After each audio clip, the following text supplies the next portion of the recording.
Hello বন্ধুগণ, আজকে বানাবো নিরামিষ পটলের দোলমা। তার জন্য পটলটাকে সুন্দর করে আঁচড়ে এভাবে কেটে নিয়েছি, বীজগুলো ছাড়িয়ে নিয়েছি। এবার বীজগুলোকে আমি মিক্সিতে পেস্ট করে নিয়েছি। এবার তেলের পরে ওই পেস্টটা দিয়ে দিলাম।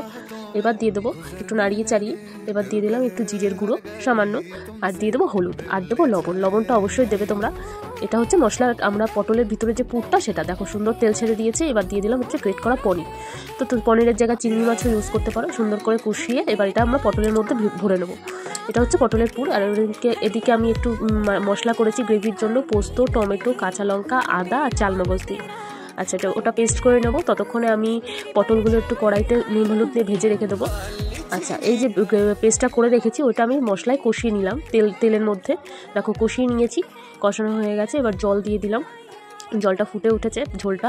এবার পটলটা দিয়ে দিলাম। আচ্ছা, পটলের মধ্যে পুরটা ভরে দিয়েছি, দিয়ে আমি এর মধ্যে দিয়ে ফুটতে দেবো। যে যতটা গ্রেভি লাগবে ততটাই দেবে। এবার আমি গরম মশলা আর একটু কসুরি মেথি পাতা দিয়ে দিলাম। আমার পটলের দোলমা